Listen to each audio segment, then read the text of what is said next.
Since the change of the political party in charge has not made a difference, who's really in charge?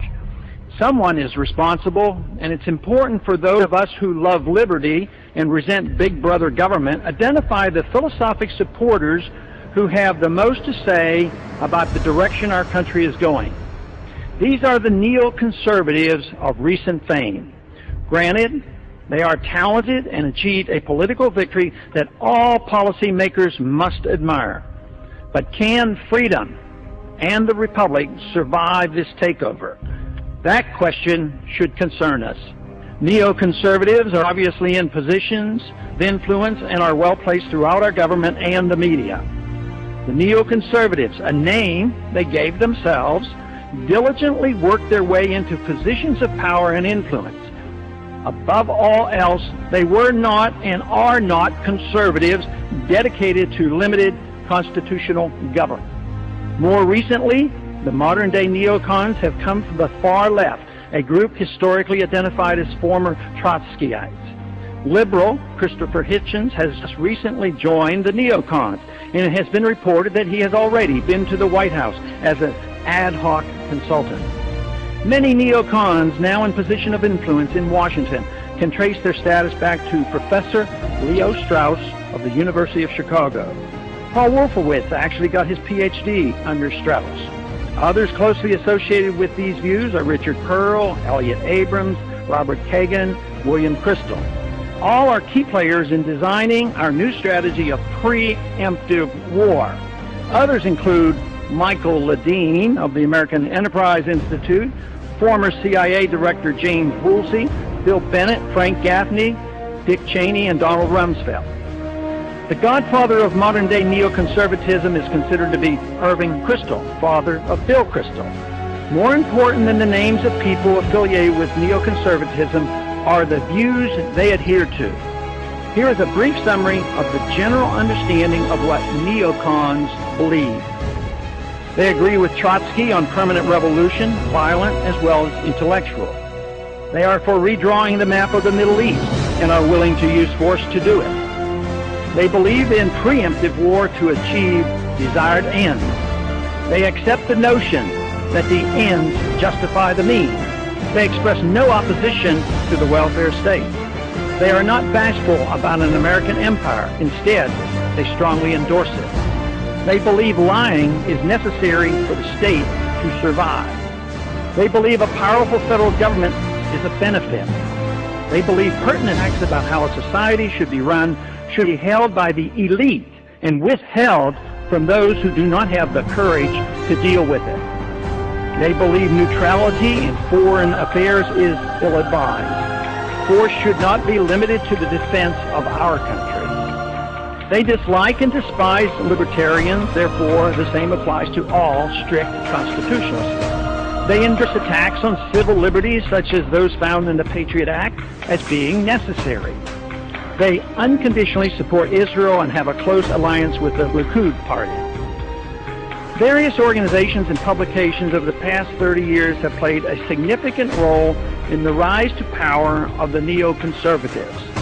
A product of the Bradley Foundation, the American Enterprise Institute led the neocon charge, but the real push for war came from the Project for a New American Century, another organization held by the Bradley Foundation. This occurred in 1998 and was chaired by Weekly Standard editor Bill Kristol. They urged early on for war against Iraq, but were disappointed with the Clinton administration, which never followed through with its periodic bombings.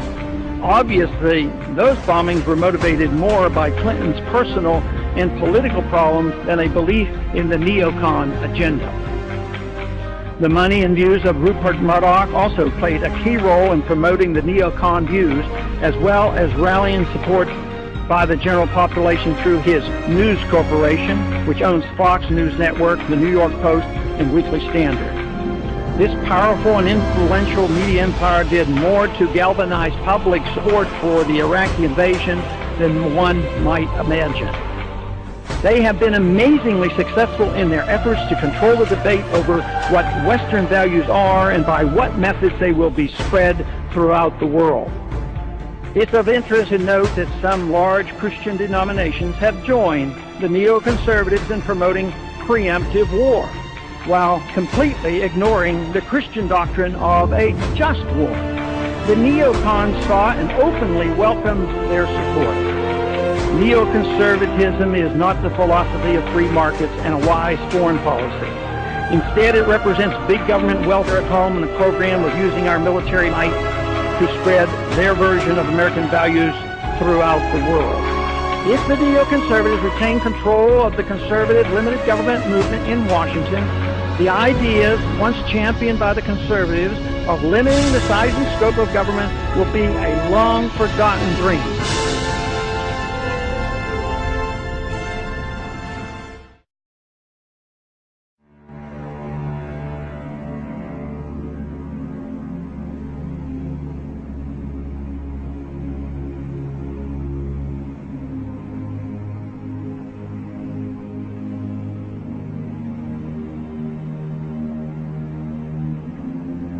Speaker, I have a few questions for my colleagues. What if our foreign policy of the past century is deeply flawed and does not serve our national security interests? What if we wake up one day and realize that the terrorist threat is a predictable consequence of our meddling in the affairs of others and has nothing to do with us being free and prosperous? What if propping up repressive regimes in the Middle East endangers both the United States and Israel? What if occupying countries like Iraq and Afghanistan and bombing Pakistan is directly related to the hatred directed toward us? What if someday it dawns on us that losing over 5,000 American military personnel in the Middle East since 9/11 is not a fair trade-off for the loss of nearly 3,000 American citizens, no matter how many Iraqi, Pakistani, and Afghan people are killed or displaced?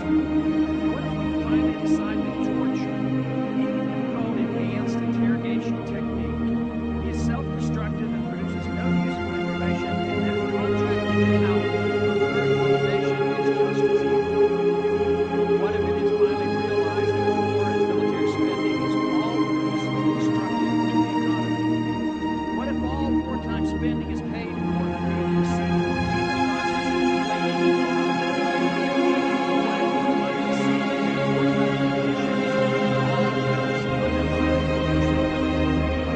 What if conservatives and big small government wake up and realize that our interventionist foreign policy provides the greatest incentive to expand the government? What if conservatives understood once again that their only logical position, military intervention, and managing an empire throughout the world? What if the American people woke up and understood that the official reasons for going to war are almost always based on lies and promoted by war propaganda in order to serve special interests? What if we as a nation came to realize that the quest for empire eventually destroys all great nations? What if Obama has no intention of leaving Iraq? What if a military draft is being planned for the wars that will spread if our foreign policy is not changed?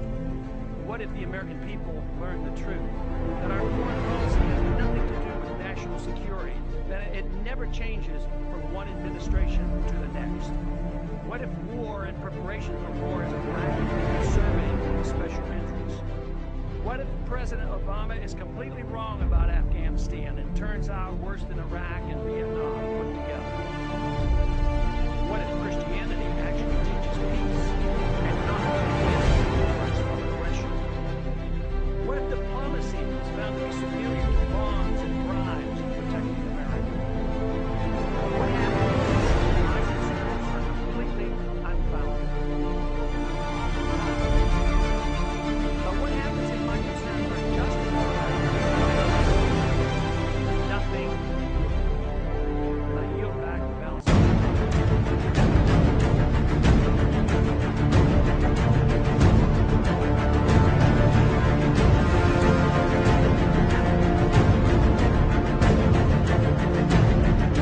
The title to my special order tonight is Current Conditions or Just a Bad Dream. Could it all be a bad dream or a nightmare? Is it my imagination, or have we lost our minds? It's surreal. It's just not believable. A grand absurdity, a great deception, a delusion of momentous proportions.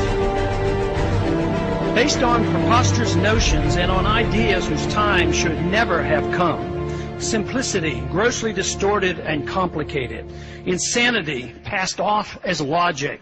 Grandiose schemes built on falsehoods with the morality of Ponzi and Madoff. Evil described as virtue. Ignorance pawned off as wisdom. Destruction and impoverishment in the name of humanitarianism. Violence, the tool of change. Preventive wars used as a road to peace. Tolerance delivered by government guns. Reactionary views in the guise of progress. An empire replacing the republic. Slavery sold as liberty. Excellence and virtue traded for mediocrity. Socialism to save capitalism. A government out of control. Unrestrained by the Constitution, the rule of law, or morality. Bickering over petty politics as we into chaos. The philosophy that destroys us is not even defined. We have broken from reality, a psychotic nation. Ignorance with a pretense of knowledge replacing wisdom. Money does not grow on trees, nor does prosperity come from a government printing press or escalating deficits. We're now in the midst of unlimited spending of the people's money, exorbitant taxation, deficits of trillions of dollars spent on a failed welfare warfare system, an epidemic of cronyism, unlimited supplies of paper money equated with wealth, a central bank that deliberately destroys the value of the currency in secrecy, without restraint, without nary a whimper. Yet, cheered on by the pseudo-capitalists of Wall Street, the military-industrial complex, and Detroit.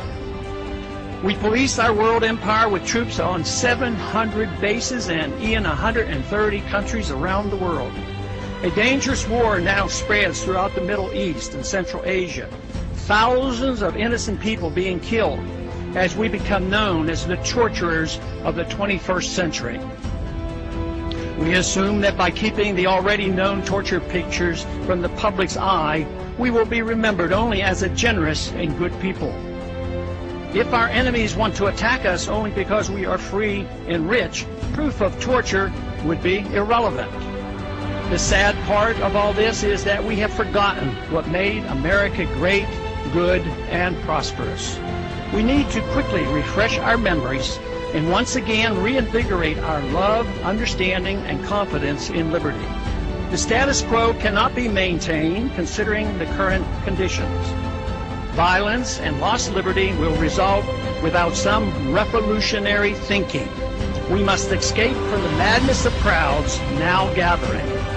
The good news is the reversal is achievable through peaceful and intellectual means, and fortunately, the number of those who care are growing exponentially.